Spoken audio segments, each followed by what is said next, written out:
a Sankarshan Joshi trip. You know what? I am so glad that we are finally doing this. Ever since I heard you on like Manish's podcast Matukate, I have been like waiting to have conversation with you. So thank you.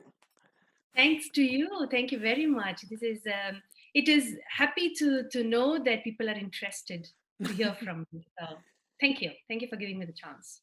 And one of the thing, like the first thing that like took me aback was your vibrance. Like when I saw you on Manish's podcast, there is a sense of uh, how do I put this? There is a sense of positivity. There is a really there is a charm to you, you know. And like when I saw you, and then you doing Bharatanatyam, I was like, makes sense.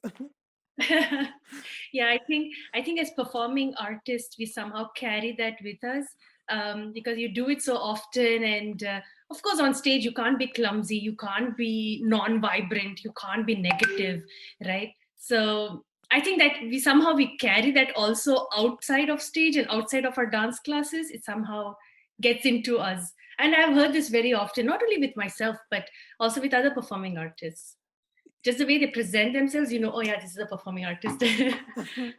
I think that there is a partly like you doing that, like you going to the class, like that develops, and there is also a certain element in you, right? Like even when you're performing on stage, there is that side of you that just comes out. There isn't like something new that has always been there, and probably that just stays out when you just get off stage.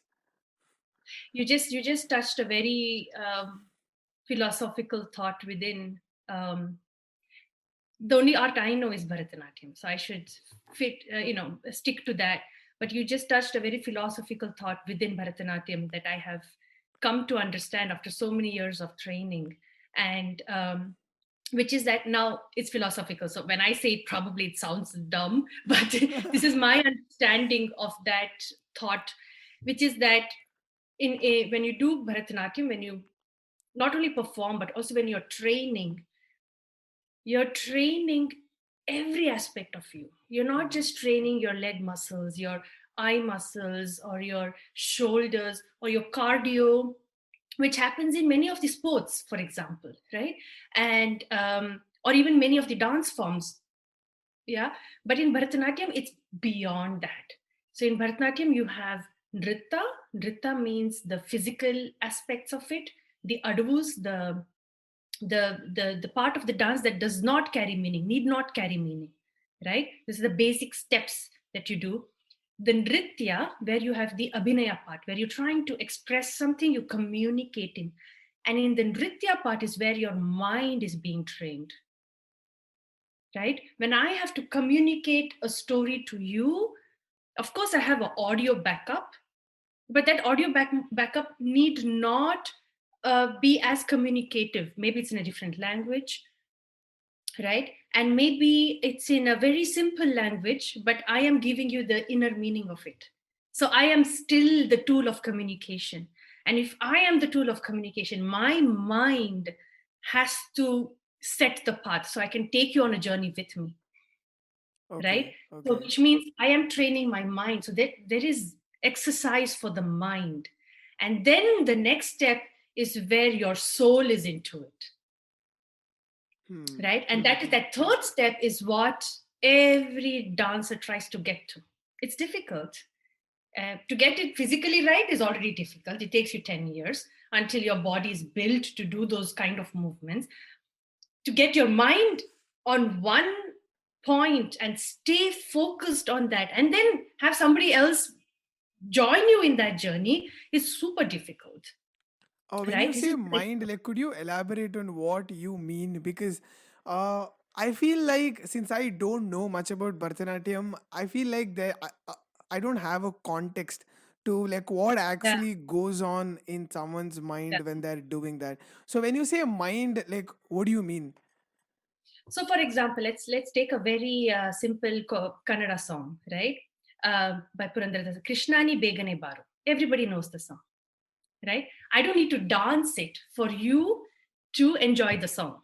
You know the language, you listen to it, you understand what it means, you'll enjoy. What is my purpose there? When I say Krishna ni begre means Krishna, come quickly to me, right? Krishna ni begane baro. Very simple. This you also understood. But there could be so many layers of meaning within that, Okay. right? It's not Okay. directly saying, Krishna, you come quickly to me. I could be like, such a beautiful, you're so inspiring, you're so beautiful. Can you make me a part of yourself and make me beautiful? That's one thought, one interpretation of that line, right? I'm sad. Yeah. Can you come into me and bring brightness in my life? Such a, you are so bright and beautiful. Bring brightness to my life. So borrow, come into me. So there are so many layers of thought which Purandarasara would have actually meant, right? And that is my purpose on stage. That's when I say when I engage my mind. So the intent And part, right? Like when you're in- seeing the line, what is you as a performer? What is your intent? Exactly. Yeah. And that is the journey I said. I say before I go on stage, I say, okay, today I want to tell my audience that interpretation of that song. That means my mind has to be aligned. I am on that journey, and it's my accountability to take you on that journey. And how much I communicate that message with you is where my expertise lies in the dance form, Hmm, right? hmm, So hmm. that is what I mean when I say you engage it with me, and that involves a lot. It involves all your eye movements, your body language, right? Where you actually look when you're performing, and most importantly, to take back from the audience. Yes. And that is what the experts do. I am not even anywhere close to that. But an expert artist would actually be able to sense the audience. And that is where the impromptu aspect comes up, Oh, wow. right? And that's when the impromptu aspect comes up and says, you know what? Today, where the dancer feels it, and she says, my audience is ready for this today. Hmm. She builds it up, she keeps testing, and when she knows they're ready for something maybe very strong, very connecting, she will just go for it. Or if she sees that, oh, my audience is actually very relaxed, let's have something more fun, so she takes Krishna in a childlike manner. Okay. She might just interpret Krishna as a baby child who is dressing him up and he's running around, and the child play that you can have, that becomes very fun, entertaining. So she senses the audience and she changes it. That is impromptu. And Holy. that is what the experts would delve into, which I don't dare. At least as of now, I don't dare that. But yeah, but that is where you put your mind, and then you So, have to. in any performance, like anybody in Bharatanatyam, would you say that there is an impromptu aspect to the art form? Depends on the dancer, I would say. Okay. Depends on the artist. Um, if you know what you if you've been trained in Bharatanatyam, if you know Bharatanatyam, you can sometimes identify, okay, that was impromptu and it worked, right?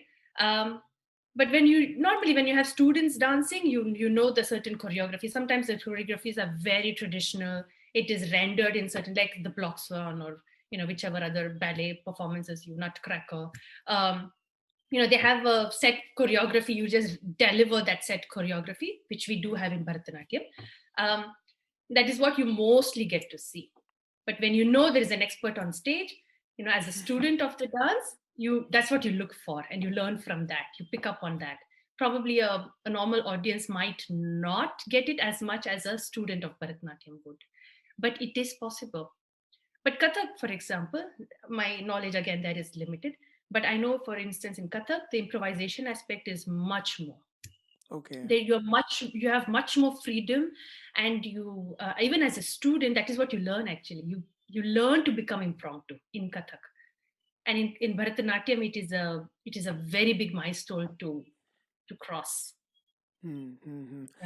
But those are the differences between also. And going back to how you were dissecting the art of Bharatanatyam, right? There are different aspect to it. Like one is the physicality of it, like what you perform physically, and there is an expression part where you are emoting a certain emotion. Like the first thought that stuck to me was that like Bharatanatyam performances last for a really long time. So that means that your cardiovascular ability must be like slightly higher, your endurance must be good. So basically you are tiring yourself out gracefully. Like you'll have to maintain that expression, right? Like you cannot show that, you know what, like I'm tired, or you know what, like I need to take a breath Yeah. of air. Like you need to have that gracefulness.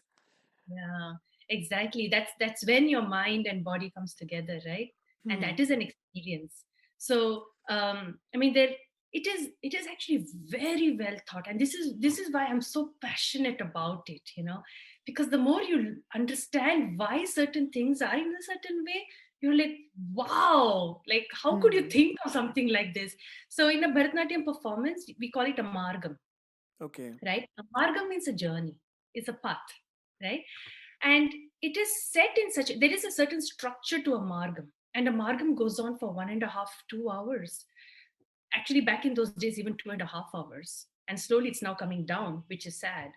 But but like you said, to engage somebody for 1.5 hour is very challenging for the artist physically, and to keep the audience engaged, to have the audience's attraction.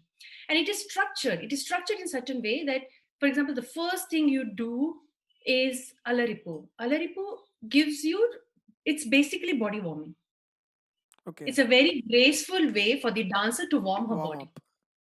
It's a warm up session, right? But the audience don't get it. For the audience, is like a very quick 2 minute thing. Yeah, it looks nice. It's done. But for the dancer, it's warm up. And then slowly, as you go through it, you start with nritta, like we just spoke about the physical aspect of it. We start with nritta. There is like at least two pieces, presentations that we do with nritta. The third one is a splash of abhinaya. Not too much, not too intense, just a splash of it. It's simple delivered abhinaya, right? Just two lines of each sentence in the song. It is easy for the dancer and for the audience to follow, right? So now you see this, slowly there is like a splash of something coming, and then after that comes a varnam. A varnam is the heart of a presentation. The And climax. in a varnam, yes, that is the epitome. And a varnam itself goes on from 30 to 40 minutes. Oh wow. Yes, that is the challenge of a varnam, right? And a varnam is intense nritta. So that is where the actual technique, the dancer can show her actual technique in keeping to tact, in body language, and in those lines she draws with her body.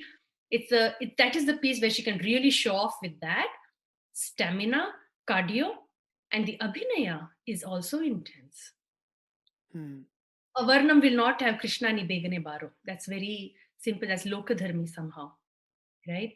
A varnam will have something which is much more profound that you want to deliver to your audience, right? Okay. And that is super intense. But one will not start with that. One will start with an alaripu, warm up, warm yourself and the audience, warm, warm, warm, warm. Build You up hit, to that emotion. yeah, you build up, and when you're done with the varnam, both the dancer and the audience is like opened up. That's where you really open up your minds, and you are in that space. And then you do only abhinaya. You do two pieces where you do only abhinaya, which means physically you're not as exhausted, it becomes easier, but your mind is running. Abhinaya requires a lot of mind games, like mind power, right? But that is the right time to do it, because now you've opened up. Now you opened up to imagine the god, imagine the king, whatever you're imagining, explore that space, and your audience is ready to join you on that, Hmm. Hmm. Hmm. right? Hmm. And then finally you end off with a tilana. A tilana is super quick, jazzy kind of, very quick nritta, here, there, jump. Yeah, the melody is catchy. It's like giving a nice dessert after a great meal, right? You like you watch the Tilana and you're like, yes, that's it, I'm done. Yeah. That was And I think that like I performed in a certain in a couple of plays, so I do love the art of acting, so I am really passionate about that as well. So I did this one play in which I there was a lot of things that I had to emote. So I played a role of a wrongfully convicted criminal.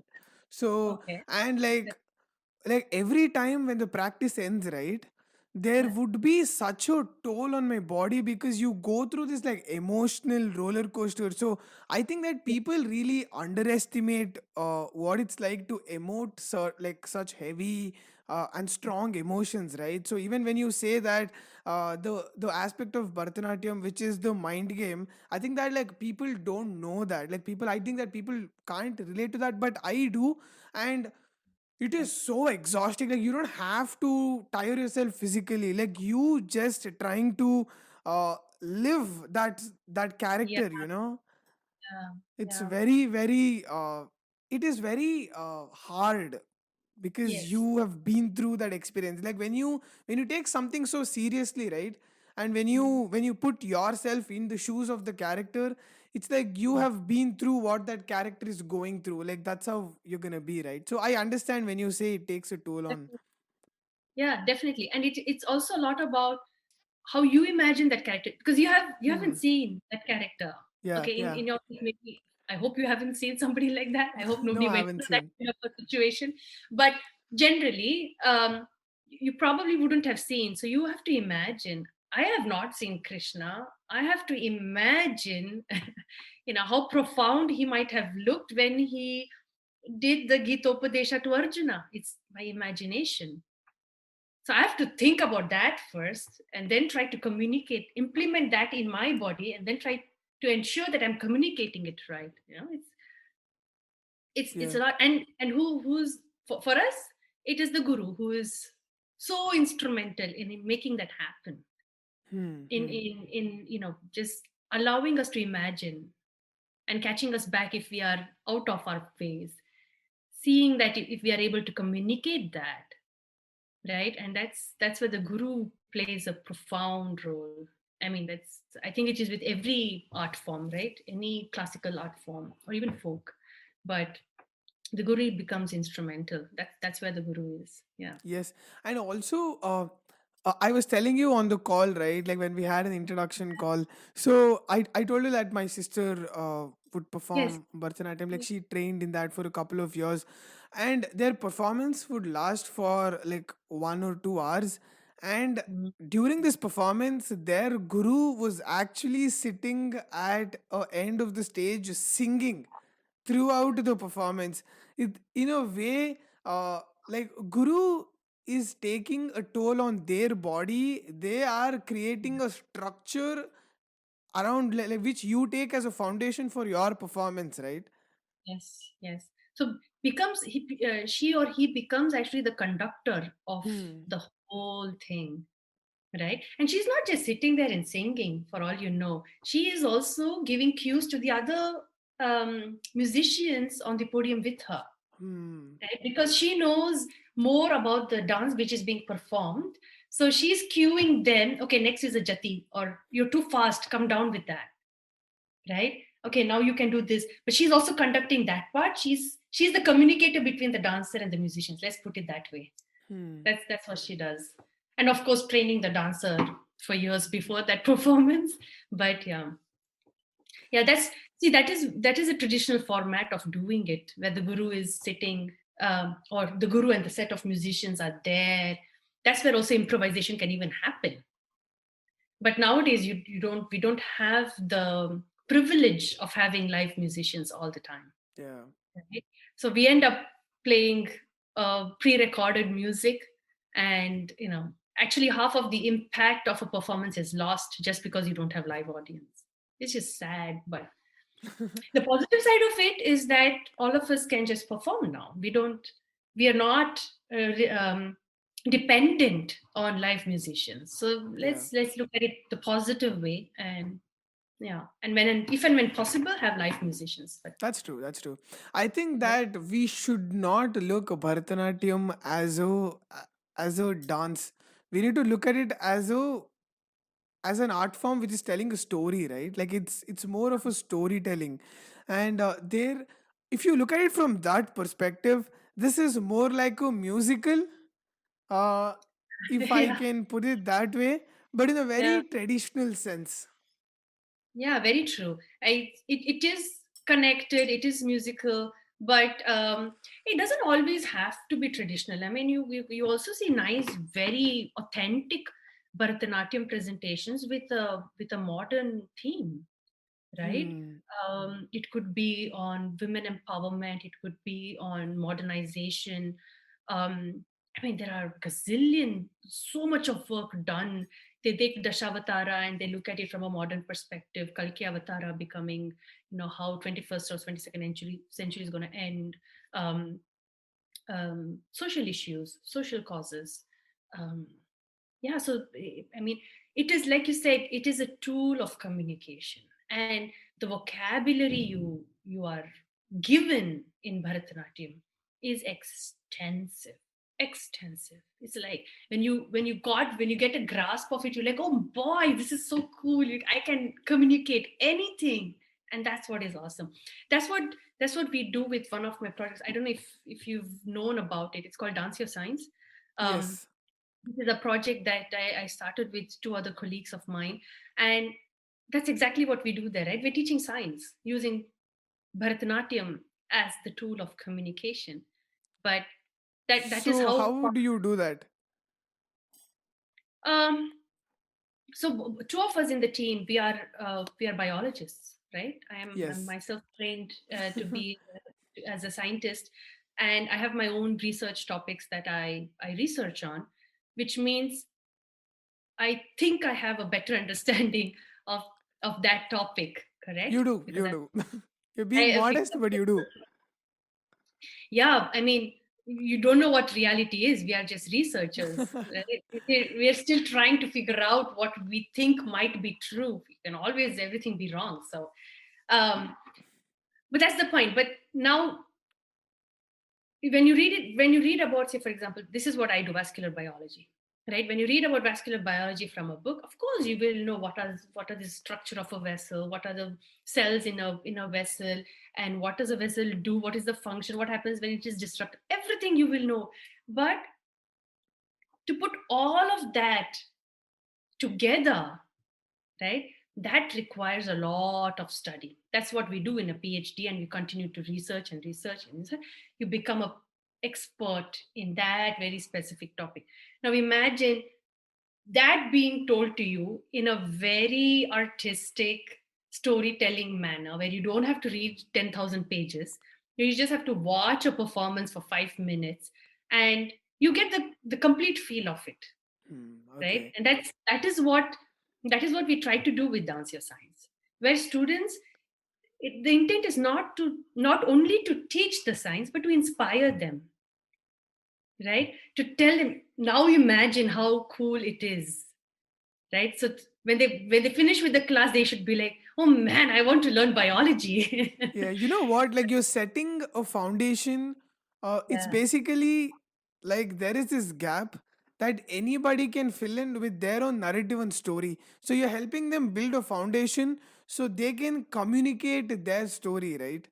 Hmm.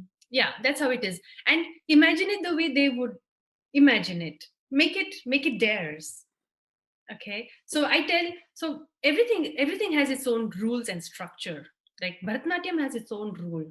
You can't do this, you can't do that, you can do this, you can do that. Same happens in biology, right? If this is my endothelial cell, it has that structure. It will not like that cell coming in, but it will like this cell communicating with it. It has a rule, and these rules are set by the biomolecular mechanisms within the cells and whatnot. But when I tell you, okay, this is the rule, now you imagine. So I tell you, an endothelial cell is here, and there is a white blood cell, and they don't like each other. Okay, Give you that rule, and then now I tell you, now imagine there is a layer of endothelial cells, nice, very healthy, happy, okay, and there is a heart infarction that happens in that human, yeah, and because of the heart infarction, now there is a storm of white blood cells. Imagine what happens, right? This is what we do. We say, this is the rule, this happens, this is the scenario. Now you imagine and you tell us what happens when that scenario kicks in. Right, and then when you start to imagine, that's when you start to think, so how are the cells interacting? Can they detach? Can they fall off? Will they go into the body? Will they fall into the bloodstream? Will they grow bigger? They will die. Okay, what happens after they die? Are they there? Are they washed away? Right, so in Because the that pro, will reflect on their performance, right? Like that is, so let's say if they have to move a certain way, then they'll have yeah, to ask, right? So let's say yes, if two cells are combining forming one cell, probably like that could be like one movement. And if they yeah, have to move a certain way, then they have to understand if the cell actually moves that way. So exactly, in a way, yeah, they are cells, and however they move, they are probably moving how the cells would move for better understanding. yes, and exactly, you got it, yeah, and that's how that person will actually understand what an endothelial cell does, Hmm. right? Because you experience it yourself. And in the process of imagining, you're asking gazillion questions, which only makes you know what you do not know. Yeah, yeah, it's, that's what it is. The more you study, the more you actually know what you do not know. yeah. It's not about You learning need to things. ask questions, right? And especially you need to ask question before you do that. Now let's say in my school I learned million things and I don't even remember because I don't even know where I have to apply them in the real life. So let's say whatever you're learning, if you're applying it in a performance or could be in a Bharatanatyam performance, that means that you are asking questions because you will be performing, like that will be reflected in your action. Yes, definitely. So there is a action, and therefore there is learning for that action, right? That's one way of definitely doing it, right? Yeah, And then that learning, what you do in that process, it cannot be unlearned. It cannot be yeah. forgotten. It's an That's so true. experience. Yeah, You that's cannot so true. forget. And whatever the other smaller things you learn with it, you'll always apply it in some other aspect. Oh, when I was doing that project, we approached it in this way, and that was better. Oh I'm yeah. going to apply that. Oh yeah. Yeah, You know, yeah, yeah. right? It just goes. This is why arts and science, they are so rich. And for me, being an artist and a scientist, after so many years of being into it, I feel like that it is not actually separate. It is one. And it is sad that one has to choose. If one has to choose between being a scientist or an artist, that's a very sad question to ask the person. Yeah, yeah. Right, there is a lot of science in arts and a lot of artistic You creativity know, inside. I feel that pick any art, the Yeah, more, the deeper you study, it teaches a way to life. So it could be any art form. It could be, let's say, martial arts. It could be kung fu. It could be karate, or it could be, let's say, acting, theater. It could be like dance. So yeah, when you go deeper, when you understand that art form, right, that becomes a metric on how you perceive life. So it becomes a metric. So if there is any complex situation, you try to relate it with the art form because you have better understanding of the art form. It's basically you see life through the lens of that art form. definitely, definitely. And when you venture into studying any art form, yeah, you end up taking up certain approaches which are very inherent in just learning the art form. What I mean, for example, discipline. I Hmm. have to go for my class every Friday, 5 p.m. End of discussion, right? 5 p.m. My uncle might be home. 5 p.m. I don't know. My dog is sick. 5 p.m. I didn't finish my college classes. Doesn't matter. Make it happen, right? But that is discipline, and it is not just being there at 5 p.m. You are there at 5 p.m. in your practice sari, wearing your bindi, wearing your earrings, this, that. You're ready, and you are in the dress code, and you are in the mind zone, and that is the kind of discipline required. So no matter, and that you carry out everywhere else, right? You have an appointment, you have a meeting with an interviewer, you have whatever else appointment, make it happen. You have to be on time. You got to be punctual in your dress code and mind being there in that place.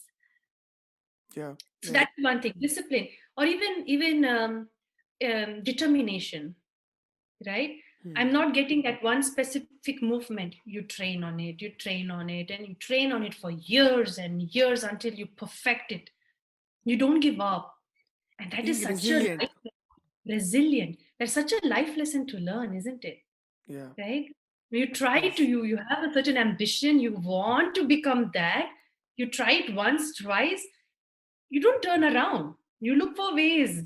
Okay, my body is not adapting to my tattadu in this way. Let me try it in that way. You know, similarly, let me hit knock on that door. Let me knock on this door. Somehow you get there. You know, and that is a life lesson. Yeah. And to have that being taught in such a enjoyable, artistic way, hey, I mean, I think everybody should learn arts. This is Any a form of byproduct, right? This is not something that you learn. You don't learn, you don't go to a class to learn discipline. yeah, You are learning this art exactly. form, and Yeah. all of this is a byproduct, and you don't even know that you're picking all those Okay. up. Exactly. Like I would be so unmotivated if you tell me, Pranita, go for a discipline class now. Like what? Yeah. Right? You tell me, Pranita, let's go swimming. I'm like, oh yeah, let's do that. Yeah. Yeah. Right? That's So so that's true, right? And also, like I have a lot of passion in working out and then lifting weights, so that is like a really good passion of mine that I love doing that. And theater and acting, right? Like I have been in my college theater club, I've been associated with people who are in that art form. And like there are so many elements that I've picked up from these two things that I apply in my life even without my notice. Like one of the thing about like workout is I was 86 kilograms, like I was fat, and then I came all the way down to 64, 65. So it's like when I have achieved something like that, now I know that you know what, I can do anything.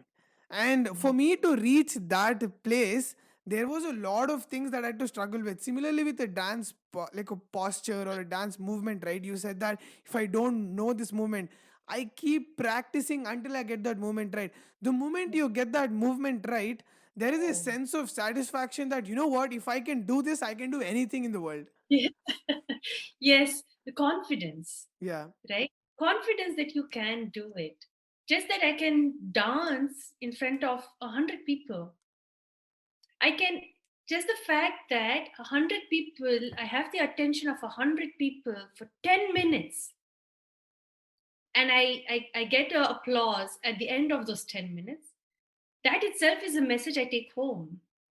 That you know what, I have that kind of a aura or that kind of a vibrance that I can engage 10 100 people for 10 minutes, right? And that's, these are the small things, but it definitely gives you a lot of confidence, Yeah. You know, right? it Which only becomes a way of life. Like it doesn't, like if you say Bharatanatyam is your art form, right? yeah. You have a Bharatanatyam way to your life. Yes, yes, very true. Yeah, that's very nicely put. I should use that as a caption somewhere. This is my Bharatanatyam way. Yeah, and that Bharatanatyam is not also defined, right? Yeah. The way I do my Bharatanatyam might be different from what you do or what anybody else would do. So I think that's the beauty in the art, Yeah. that it's not defined. You can you can adapt it to the way you want it to be. Yeah. Right. Because it is you doing, right? Like it is coming through you. So it, like Yeah. if you're doing something, then that is your doing. That is your way of doing. Yes. Yes. Exactly. You're the tool, Yeah. right? That's what they say. Art is bigger than the artist. Hmm. Anytime, you're just a tool to bring out that art, and that can be any way formatted, defined, designed. So that's the coolest part of it. Yeah. And like you said, it's the same in everything, right? Bodybuilding or Yeah. swimming or Could be any of anything these. that anyone is passionate about. Exactly, hiking. you know I was once talking to a um, paraglider, and and for me I was like, yeah, paragliding is not even, it's not even classified as an art, it's a sport. And in my mind, I was always like, art is the what gives you discipline, and of course sports also to a certain, but paragliding, what discipline would that give you? But that was such an eye opener when I spoke to him. And when I spoke about my experience of being a Bharatanatyam dancer and what he taught me, um, 90% of it is the same lessons he learned from paragliding. And I was so astonished. He also speaks about resilience and about determination and discipline, doing the back end research. There's just so much into it, right? And keeping your body fit, keeping your mind fit. Oh, I have to jump from that altitude, from that place, whatever. So when you are in that scope, in that shoes, everything kicks in again. Yeah, So yeah. for me, that conversation was also like an eye opener. Like, this is not true only for arts, but like you said, anything that you are passionate about, cooking, right?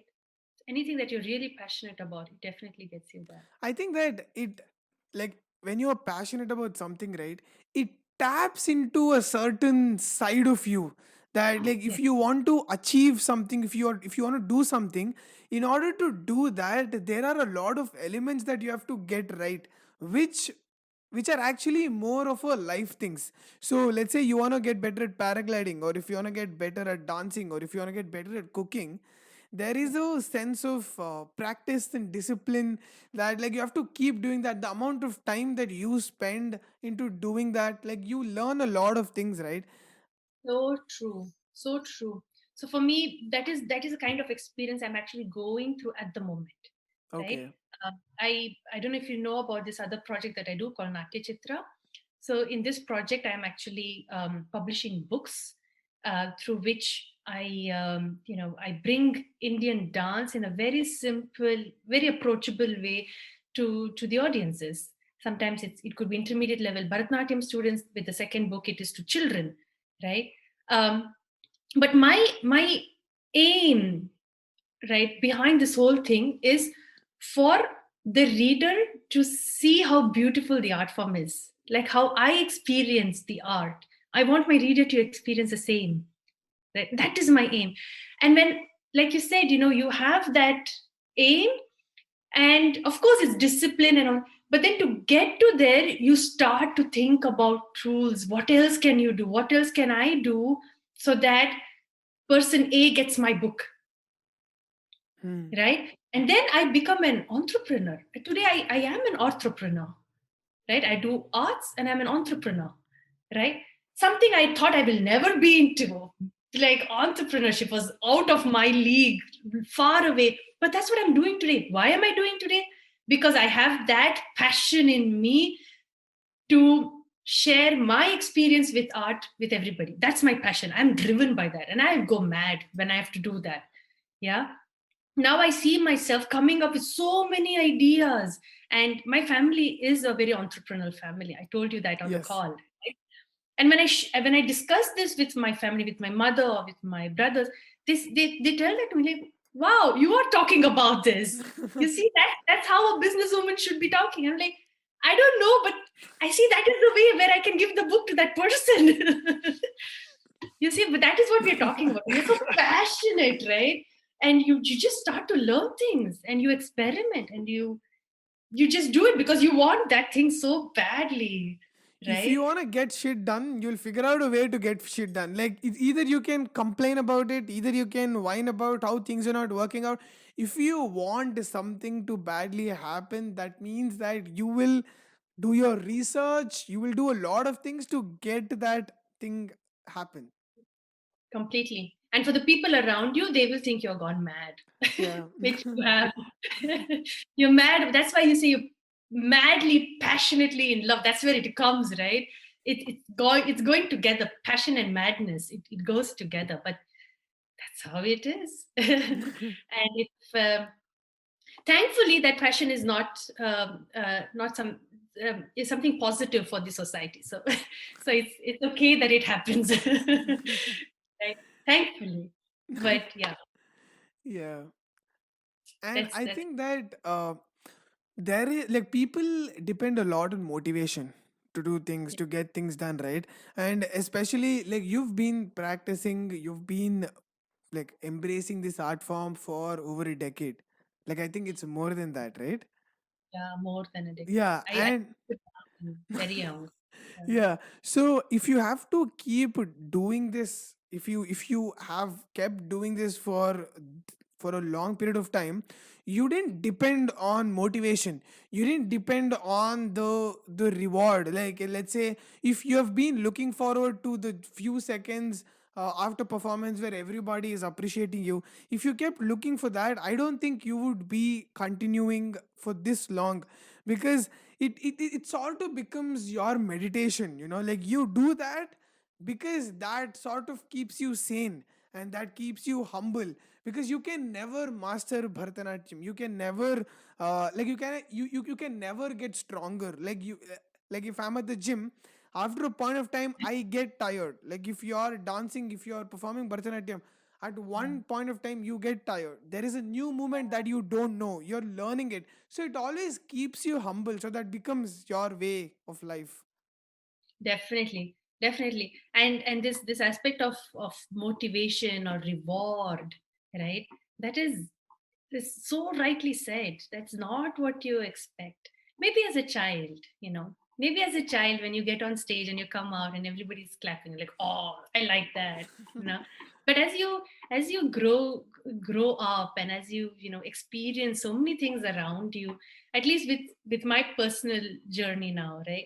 Um, it went from being rewardous to having my father's attention all the time, because he would love to see me dance, right?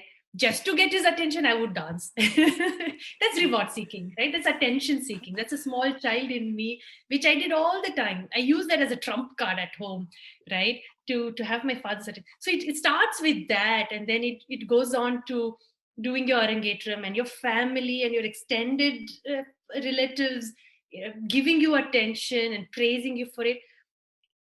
And then what, right? And then Yeah. at least for me, there came into a phase where I was so much into science, right? And uh, it might sound very wrong now, but it's a very human attitude to feel jealous, right? I was in science, I would watch other dancers and I would feel jealous, right? And that for me was like, damn it, I want to do that.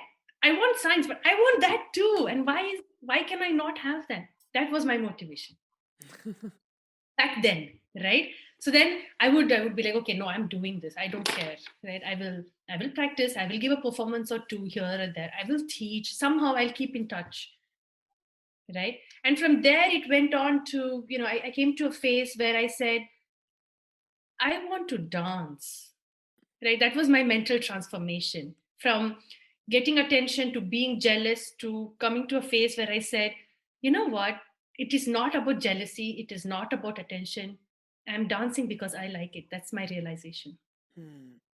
right? And I don't need an audience, I don't need a stage. That was my realization. And this happened at least 2 or 3 years back. It took me that long. Right? But that was my, and then what I started to do, I just went to the next temple here near my place, and I would tell them, I want to come and dance in the temple. They would be like, yeah, but you will not have anybody at this time. The puja is done, people are back home. I don't care. It's not for the people that I'm doing. It's for the God and me. And I do it there. Right. So I started doing that. And now I'm at a phase where I don't even go to the temple. I just go downstairs to my studio, and that's my space. I dance for myself. Hmm. Right. Then it comes to that. And when it comes to that, then you start to ask yourself, but why is this helping me so much? Why is it that it is so, why is it I'm doing it for myself? What is it in it that gives me so much of satisfaction? And you realize that, and then you say, wait a minute, this is so cool, I want to share this with this person, Hmm. You right? realize the part of Bharatanatyam that keeps you going and you want to share that to the world. That's what I want to share, because when I then after all that experience, I come back to reality, and I see people are doing, I don't know, just classes because the mother says so, I'm learning a Bharatanatyam piece because you want to go to a competition. That is me 20 years back or whatever, right? But back then nobody told me that this is a possibility, right? Nobody shared that experience with me. Yeah, that's why I want to do it today. I want to share my experience with the student, with another student. And Yeah. maybe that will shorten her journey that I had. It took me so many years, right? But that will shorten her journey. It's like, oh yeah, that is actually true. Let me try it already now. And that would be so cool, right? And then in 20 years from then, she would be much ahead than I am in that experience. And that is what we need. That's how we give back to the art, Yeah, right? I think that it depends on the individual, on So how much. they perceive a certain art. Like there could be somebody who has been practicing Bharatanatyam or any form of art for like 2 3 decades, and they could still be doing that for like any reason. Could be money, could be fame, could be Very, like it's yeah. more of an individual. I I feel that there is this certain part of spiritual awakening, right? Like when you're performing any form of art, and I am sure like there is a spiritual element to your practice. Mm-hmm. Mm-hmm. So Yeah. like whenever anybody taps into that, right, probably that keeps them going. Like that becomes their meditation. So like Yes. people either do yoga, or people go lift weights, or people dance, or they sing. Like that becomes their meditation, so they Yes. keep Or doing walk. that. Yeah. Yeah. Or just a simple walk. But that it is very rightly said. It becomes your meditation. And I've been very lucky because you mentioned that many people do it for different reasons, right? And in that perspective, I have been very lucky that I could take the privilege of dancing just for myself. I didn't i didn't have to teach. I didn't have to perform, right? And that's a privilege. Not everybody gets that. I think you had to work on it, right? Like, do you think that came to you naturally, or do you think you had to, like, work on it? Like, every time you feel tempted to move in a direction or want, let's say, there might be a phase in your life where you're doing Bharatanatyam for something, and then you had to stop yourself and think about, you know what, like the basic of why you started doing, or did you ever have like a phase? Hmm. Not at all. Not with dancing. Not at all Okay. with. Okay. I mean, I've had chances to perform just after maternity. Yeah, that could have been a reason for me to say no. I don't want to Hmm. do this. But in my head, I'm like, great, some push I got. Now I better do this, Yeah. Yeah. Yeah. right? Or I would be getting a chance to perform when I'm defending my thesis, or giving a conference, presenting at a conference. Yeah, but exactly that, it comes back to your training again. We are going back to what we just Foundation. discussed, the foundation. When I said, I have Friday 5 o'clock class. Yeah. Maybe the day before I had a big exam. On Monday, I have a big exam. No reason for me to skip my class. Bharatanatyam doesn't care if you have exam, or if Does you the if you had a training, fight the with your training spouse. Yeah, the training aspect of it did not care. It demanded my attention. And now when I'm being trained in that way, yeah, even if it is not required, I'm like, doesn't matter, I can still dance. You know, that's my head is trained, my psycho is trained for it. It Yeah. doesn't matter.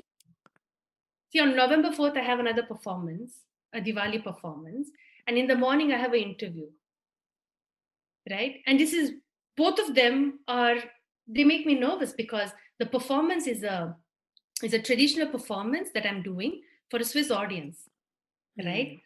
So what happens generally is, most of the time also in India, is, people, the audience is saying, oh, Bharatanatyam is boring, Yeah. it's slow, long, it's and what you do as as an artist, what you'll do a tilana, which is like very snappy, quick, dum doom, look, glitter, glitter, and I finished. Bharatanatyam can be fast, right?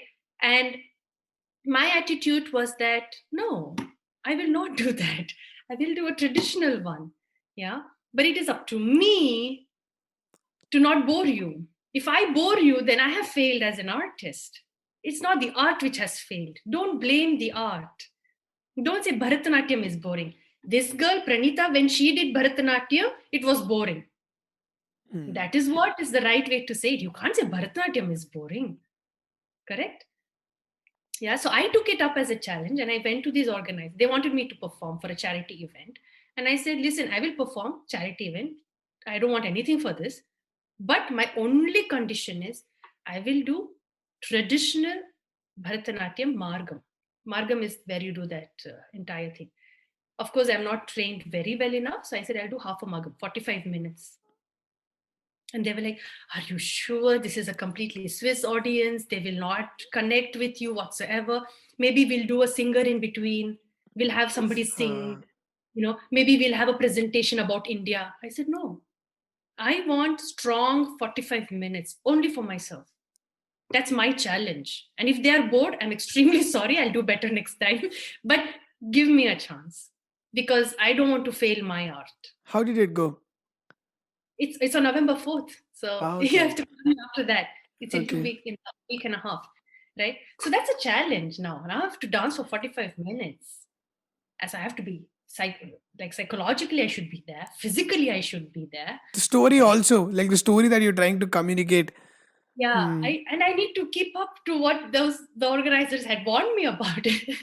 Yeah. Right. So I have that stress on that day, later off of the day. In the former half, I have an interview for a potential job application, right? That's Okay. also Very equally stressful. Yeah. very stressful. I have to like prepare for both.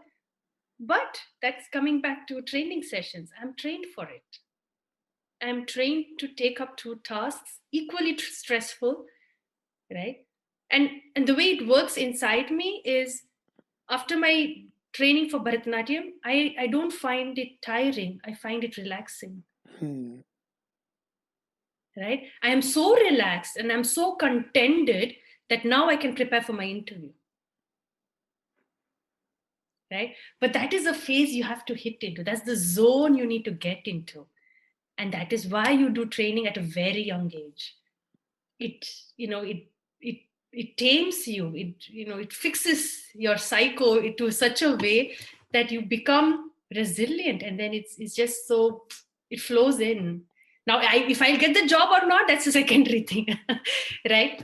If I will be very successful in my performance or not, that's secondary. But Hmm. the fact that I did not deny either of them, and the fact that I'm prepared for that day, I'm confident to get into that day, that is what is important, Yeah. right? That's what I believe in, and that's what Bharatanatyam has made me come up for. That's so true. I mean, I agree 100% with whatever you're saying. And Yeah, I'm actually thinking a lot about the part where you said that, you know what, like the Tilana part, which is like the fast, fast, fast, glittery, glittery, because that yeah, grabs all the attention and like that might be what people might enjoy. And there is a certain temptation to move towards that because that is like that would grab attention, right? And now with social media, it's yeah, so easy to grab attention, and yeah, there is this temptation to navigate towards things that would give attention, right? So yeah, the reason why I work out is because that is my meditation, and I see like a personal and physical growth when I do that. And sometimes I put like clips or of me working out, which gets a lot of like slightly more traction than my podcast. So I am so tempted, like every time I'm working out, right? Like, do I put a post now or do I put a video? Because like there is this temptation yeah, because that grabs attention, right? And then I say yeah. to myself that, you know what, this is not why I work out. Like I don't work Yeah. out for people to So that, see and give me yeah, attention. yeah, yeah. That's so rightly put. So you just work out, and then after that, you're like, yeah, now I feel like this. Let me just put this out. Yeah, yeah. So like I am not doing like I'm not giving up to the temptation of like grabbing attention. Like that's why I asked you, like, did you have to work on that? Because there is a certain amount of dialogue that happens internally in me, where because I am young, right? Like I see a lot of people of my age who are paying attention, and there is so much like especially on social media, right? Like you can just put pictures of a dog and become famous. Like there is no like foundation, there is no hurdle to become famous. Like it's so easy now to become fame. And when you see people around you seeing that as cool or like giving attention to that, there is a huge temptation. Mm. Yeah, see, but for me that was not at all a problem, because when I Hmm. was growing up, we didn't have so much of so. For me, social media is a pain. I'm like, when I have to give a performance and the organizer says, please submit a 2-minute video, I'm like, you now go do a video. Like, can I not just do it in my practice area in my dance studio? It has to be some nice green around. It seems I have to do it in that and that framework. It seems I'm like, why? For me, it doesn't. You post it, you don't post it, I don't get likes, I don't care. I literally don't care, right? But I can understand for people of your age, this could be a dilemma. I can understand that. For me it was never. Yeah. I've gone past that phase. But for people like, and I'm so happy to hear from you that your intent stays clear. I'm doing my workout, and I think that is what is more important, rather than what am I wearing so the photo comes well when I'm doing my workout. That is, Yeah. I think, you will not get too far. It will be nice, of course you have to do that, but you wouldn't get too far. Between you and your workout, you're not going to get too far. Yeah. Yeah. That's so And if true. That's if 100%. that's your intent, yeah, then you're Yeah. not. I think that like people think that you should not have negative thoughts, or people think that you know what, like they will feel guilty for having a certain thoughts. And I feel that uh, like me getting an idea of, you know what, like post this and you're gonna get attention, and people are going to feel guilty when they get such thoughts. But the fact is that it is normal. Like everybody gets negative thought. There is this internal dialogue that happens later, right? I think that that is much more important. Like whatever you do in your life, that should help you build up this internal dialogue system, like an bot. Like when you type something, you get an automated reply, right? So you need to spend a lot of time building that bot. Yeah. That's such a cute way to put it. Yes, true. True, very true. Right. And I think if everybody starts to think in that way, that would be really much more constructive in being a healthy society. Don't you think so? Yeah. Right.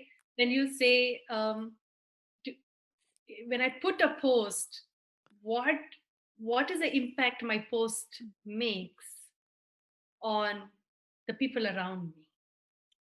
Will it will it when I put a post, will it make my dancer friend go to her studio and dance? Is it That's a adding good question. value or Yeah, not? it's adding value, right? Will it make a child listen to my music again, right? If you're working out, will it make somebody to go for a walk today? Yeah, then that's enough, right? You've Yeah. The hit your intent goal. the intent behind like what you're putting this for. Sometimes I put stuff so that uh like if I am doing this, that means you can also do this. Like it's not something that's impossible. So it's Yeah, like that's the intent behind like when I put posts like this outside. yeah. And I feel that this is not a pandemic of COVID 19. I think that we as a generation, we have an epidemic of social media. Like, that is the biggest threat, if you ask me. And you're And all of focus there. Yeah, I like it. Yes, yes, because I don't know if you ever like talk to people our age, or if you have people of our age around you, yes. they always have their phone with them. Like because we have a heightened sense of anxiety these days. like like scrolling through Instagram or like opening phone, it has become like a fidget, it's become like a fidget device. So sometimes I catch myself like opening Instagram because like I'm anxious just for the act of doing something. Oh God. Yeah, that's so dangerous, right? Something I Yeah. can't relate to at all. I can't relate to that.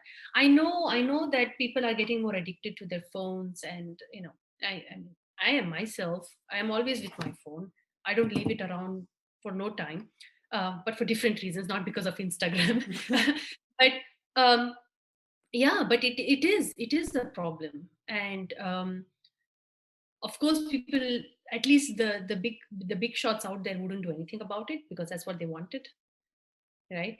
um, but it has to come into into the value system of the society. It has to come into the education. And that is something we all have to think about, consider. Technology is not at all bad. I don't think it is bad. um, but how to use it, one has to be educated on that aspect, Yeah, right? And that yeah. becomes important. And Now I you tell. think that if people become more passionate about something, let's say art or Yeah, anything, yeah, right, then the yeah. chances of like they building a foundation for life is much more higher, right? Like that's where I wanted to get at, like after this Uh-huh. social media talk. It's that like now when I do something regularly, or when I make something a priority and I keep doing it, whatever Mm. lessons I pick from there, Yeah, I can apply it in my life regularly. yeah, So it's like if I go to the gym, it, if I like if I have lift very heavy one day and then like not go to the gym for 1 week, that doesn't help. Like I need to lift small weights like and incrementally, right? So it's mm, like we all need as a like as a generation we need to find something that we find purposeful and we could mm, do it every single day, uh, yeah, because we are all distracted, like we don't have like free time. We are just like on social media. Like I think that social media is distracting people from actually doing something with their lives. yeah. Unless and until your act is social media, that could that could be another Yeah, part of it, right? Your act is to be an influencer, yeah. right? Then yeah, cool. Then keep doing it. Then you will need free time from social media. Social media is not your free time, right? Then this person is doing free time from social media. But I don't think most of us are there, to want to be influencers or want to be. You know Uh, what? Like, even if you want to be an influencer, I still think that social media should be a medium to promote something that you're good at. That could be comedy, that could be fashion, or yeah, that could be yeah, something like yeah. you need to work on that and put things on social media. So, do you know Reels and TikTok? So, it's basically, oh my God. I am like I have to explain this to you, and But I'm super you- excited to know like what your opinion is. So on Instagram, there is this section. It's called Reels, where you make clips which are short, like 30 seconds to 1 minute. Which is it was actually 15 seconds to 30 minutes. Now they extended it to 1 minute. So it's basically there is you enter this zone where you're seeing clips which are short and you just scroll up to see the next clip, so you can just keep scrolling and keep looking at videos which are very short. Could be funny, could be like could be anything. and okay. and our attention span is getting so small. Oh, And you should see the shit people put on, like there are these there are these trending dances where you dance a certain way to a certain music, and hmm. you see that everywhere. So it's become this one ecosystem of short attention span, and you have to do your best to grab the attention. Oh my God. Yeah, I don't know. I mean, I started my Instagram account shamefully, I must admit, 1 month ago. And now I know what that reel is. Thank you for telling me, because every time I wanted to post something, it asked me feed or reel, and I'm like, what is feed reel? I just want to post something and be done with it. Um, Now I know what it is. Thank you. Thank you. Now I know. Yeah, the only reason I started with my Insta account is because of my project. And people would, when I want to give away my books, they're like, are you on Insta? I'm like, wait, so hold on a minute. I took 5 minutes to tell you what my book is about, what is the intent, what you get out of it. And the only question you had for me is if I have an Insta account. What does that have to do with anything? That's And the resume, these days. That's that's the the currency of resume. how they value your content. You have to- I tried not to give into it, right? For a year, for 1 year, even Facebook, I wouldn't even put posts on Facebook. I just released my book, and then I'm like, you come, you like it, you come and you buy it. That's it, I'm done. No, that doesn't work. I learned it the very hard way. It doesn't work. It's You have like to put, marketing, like Instagram yeah, it's Reels, right? You need to marketing. use Instagram to sell your product. Yeah, but why does it have to be every day? I Why? mean, you know Why does what? I think that you need, like, if you use Instagram actively, right? Let's say the reels, if you make like a like 30 seconds to 1 minute, less than 1 minute or close to 1 minute, like Bharatanatyam clips, and you put things out there, I think that that's much more easier to connect with the young people. So I see a lot of people who put like really good content. So I had this dude, his name is Shredded Farmer. So his name is Nitin Jairaj, and he uses like Indian traditional ways of working out. And the reason like he's growing immensely on social media because like he keeps putting like short clips of his workout. So now like people are using this tool to provide right information. So probably like if you feel like it, you could keep putting things about Bharatanatyam or like facts or Yeah. something like that there. But then it again comes down to what we just spoke about, right? Will I now dance or will I make it such that it is only 1 minute? Yeah, that's true. I mean, like you still have to, like, if you are interested, then you can find a middle ground. And Yeah. like I do make like clips of the podcast. Like I just select like if the podcast is lengthy, I select like short clips from there and put it out there just to give people a taste of like this is what you can expect from the whole episode. And yeah, if like people are there, then I need to use that, right? Like wherever people are, I need to use that to market. And in the process, we shouldn't lose the essence of the art form or like what you're trying to do. Yeah. I think that's a very, very difficult balance to keep then, you Yeah. know. Yeah, I think the older generation was just lucky when they didn't have social media. Hmm. Yeah. I think I wish I was in that zone. I Social media really takes away the fun for me. Yeah. We have a lot of like mental problems, you know? Like I mean in the sense the challenges is mostly mental. Like our ancestors had a lot of physical survival problems. Like you know Yeah. what, I have just this Yeah. much money and I have to feed my family of 25, 30. Yeah. And Yes. now Now it's the like Yeah. No, that's very rightly put. That's a very good observation. Now the kind of challenges children go through or a family goes through is very different. And you talk about this to the elderly families, and they're like, "What are you talking about? There's not even a challenge." But that is yeah. apparently right. I mean, my son, he goes for breakdance classes. This is a very nice example. Um, he goes for breakdance classes, and this week he was late for so he missed the first 10 minutes of his lesson. Now comes the Bharatanatyam artist in me and talking about discipline and all that. I'm like, dude, this is not at all cool for you, right? You can't be late for a lesson. This is not at all cool. So when you walk into that class, you better be apologetic, right? Not annoy the teacher too much and just gel into the class, okay? My son is just 7 years, right? And he's yes, amma, yes, amma, yes, amma, something. He nodded his head and he went in. He comes out. Now comes the fun part. So, question one: was your teacher angry at you? No, she can never be angry. And in my head, I'm like, "Ayo, this is already going wrong." Yeah. So he's not afraid of his teacher. He's not apologetic that he was late, right? And I'm like, what? Why am I even bringing him to a class? He's not learning his discipline, Yeah. right? And then the second question: so did you yourself feel sorry for missing out the first 10 minutes because he loves his breakdance? I know that much, right?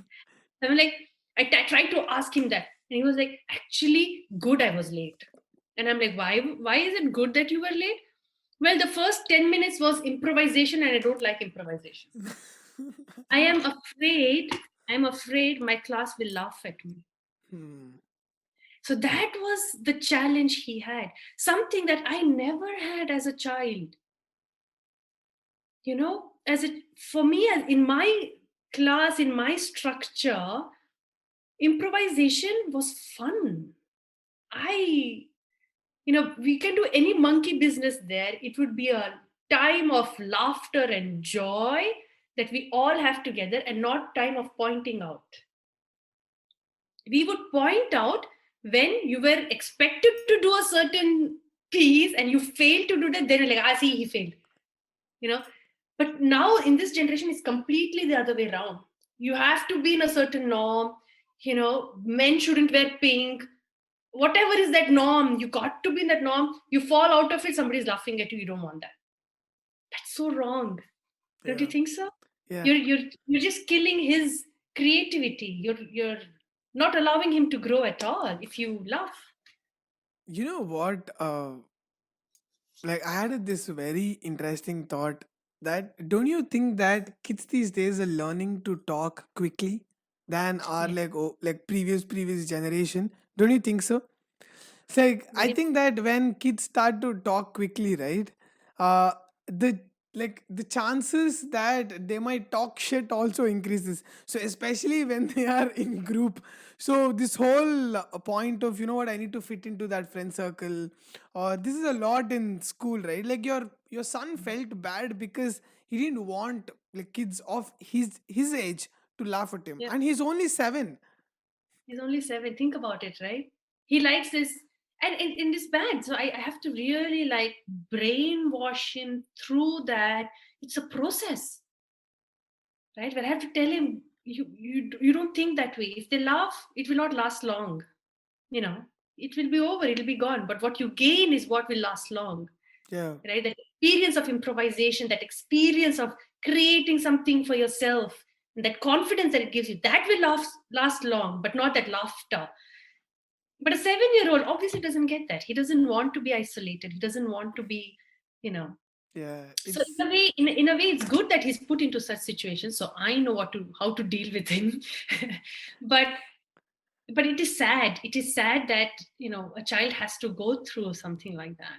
I think that's where the society is I failing. think that like we cannot deny the fact that that's the case. I think that parents like you, whatever efforts that you put into like how you talk to your kids, like Hmm. it adds so much value because now let's say if parents give shit to the kids, if they very like undermine their ability, and then they go out, and if kids are talking ill outside, they start to believe that what, something is wrong with me internally.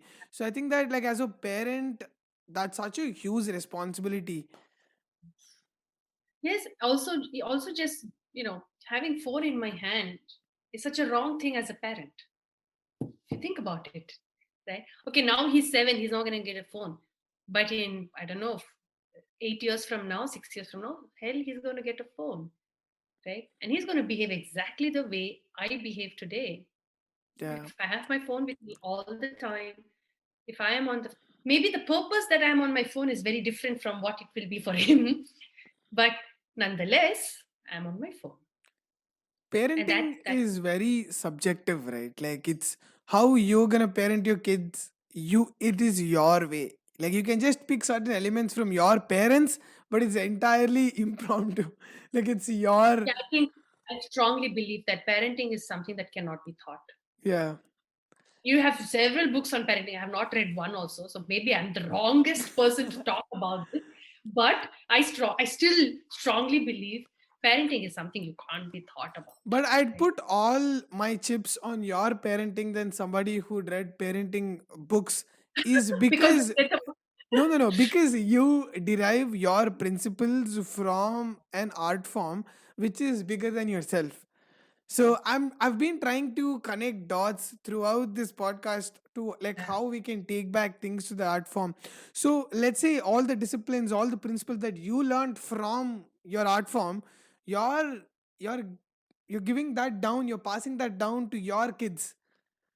definitely. Yeah, just the fact that I wanted to see if that teacher fixed him from the discipline aspect is coming because I was Yeah, trained that, right? And I want him to have that yeah. respect for teacher, being disciplined. That feeling of having lost knowledge for because you were 10 minutes late, that thirst for knowledge, I think that is so important.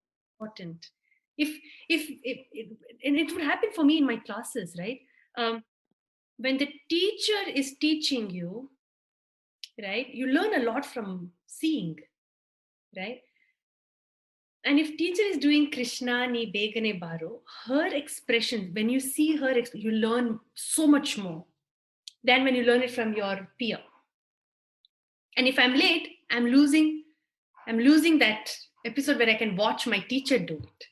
Hmm. I'm losing knowledge. That's how I used to take my classes. I can't be late. I'm going to lose that, right?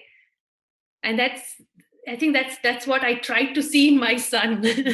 If he feels, if he has that feeling of losing out on something just because he's been late, and yeah, if you have to connect dots, I think it comes back to that. So Yeah. actually, I remember when my parents were you know how it is with Indian society, and um, at least back then, at least from the surrounding that I was coming from, um, it was a big question if I should be allowed to do my PhD in science, right? Because I'm a girl, I will be married into a certain family at certain point in time, and being the girl, I cannot be educated more than the man counterpart, right? So if I do a PhD, I can't be married to a boy who's done a master's, Yeah. right? Because then that would be ego, man ego, and this that. So don't educate the boy, but stop the girl from doing a PhD. That was the mindset. Okay, forget about that part, right? So, and my parents, they are very broad minded, right? It was never a question for them, but they were also sensitive about the society around them. Let's put it that way. So they always gave provision to what the society said, and nonetheless they would make a choice, but they gave that provision to understand how the society is. And so this was a discussion, and there was one very wise elderly man who said, even if she does her PhD, even if she does her Bharatanatyam, whatever path she takes, yeah, she gets to the brink of it.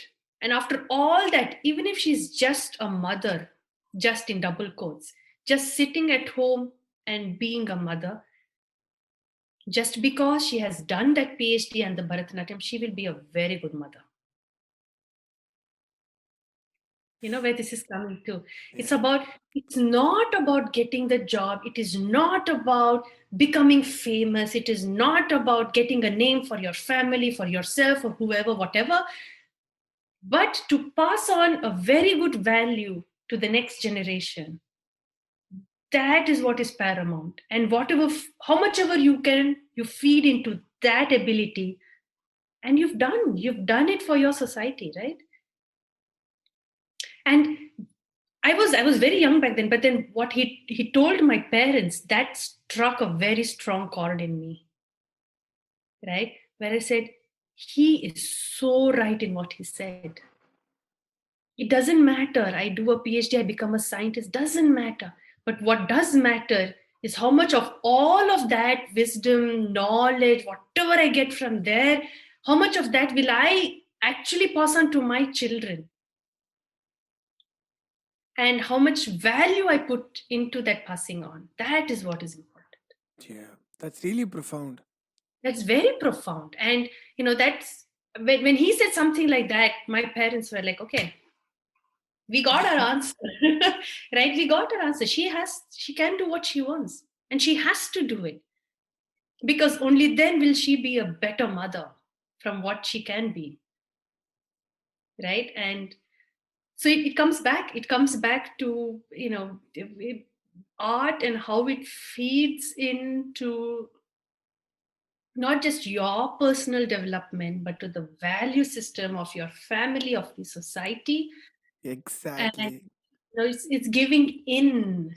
It goes in again. That's And exactly what I was gonna say next. It's basically what value you're creating to this world, like people around you. Like, are you adding value or are you not adding value? And I think that for people to add value, they need to grow, right? Like, they need to grow if they want to be valuable for themselves, if they want to create value for, let's say, their family, they need to yeah, grow. And it's very easy, and it's to perceive growth if you're passionate about some or the other thing. Let's say it could be dance or could be anything. It's much more easier to see growth and gauge growth and to get metrics to how to evaluate growth and apply it on your lives, right? So Yes. Yes, that is definitely. But yeah, I don't know how many people actually um, think about it that way, right? I'm so glad we are talking about it now, because I don't know. I've seldom interacted with people who have that same kind of a wavelength, yeah, actually. um I don't know where we go wrong in doing I in think that yeah.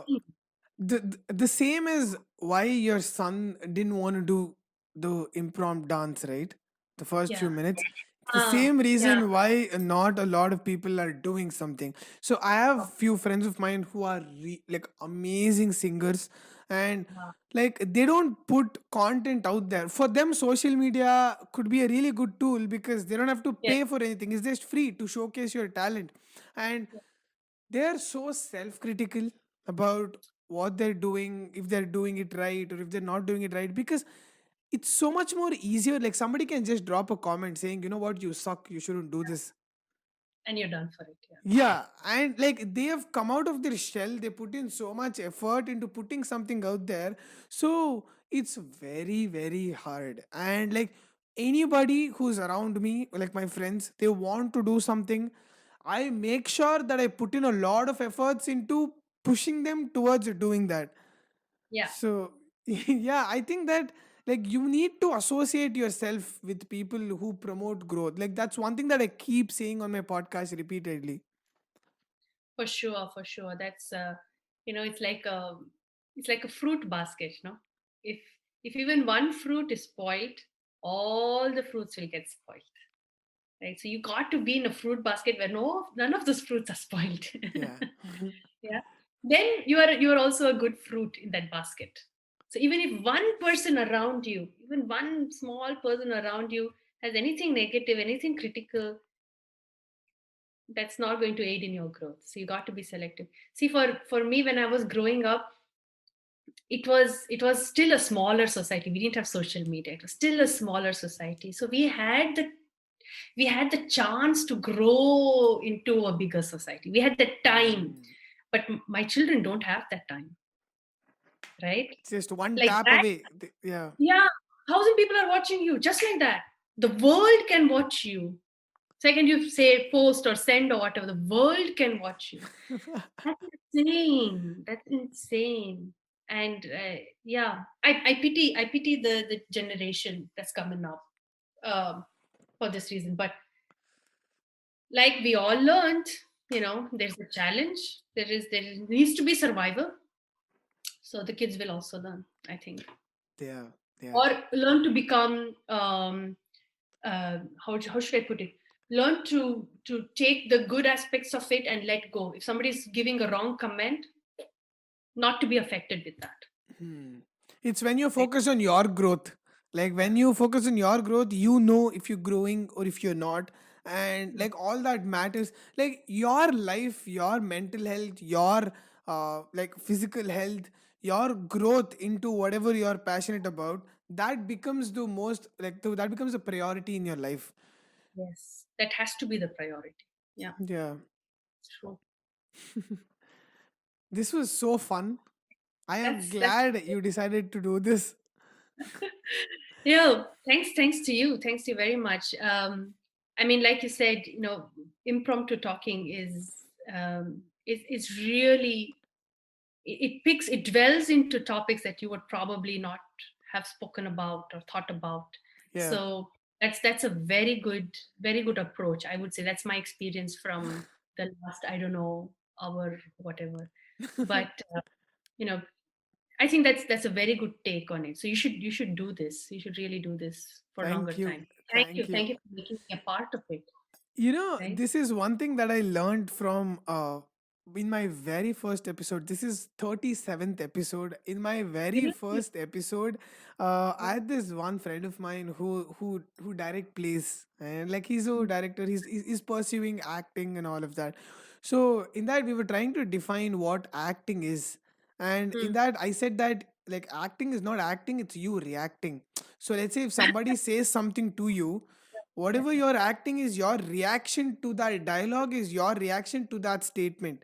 And I picked that thing and I applied it in the podcast. It's basically for me to have better conversations, that means I need to react properly. For me to react, I need to listen.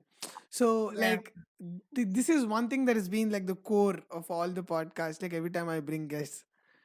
That's awesome. I think that's a very nice approach to take, and it's it breaks the norms of following a certain set of questions, or having it directed to come out with a certain specific message, and it's an experience, and thank you so much for giving me that experience. It was Thank super you. enjoyable. Yeah, I am so flattered that you said that.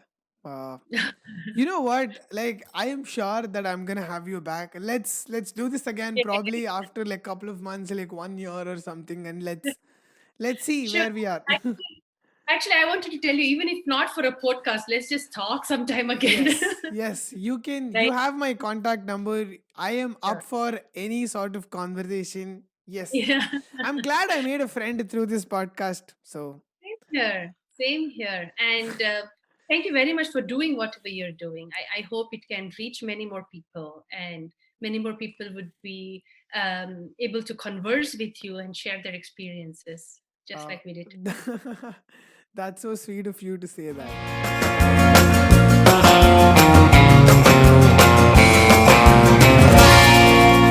A Sankarshan Joshi trip.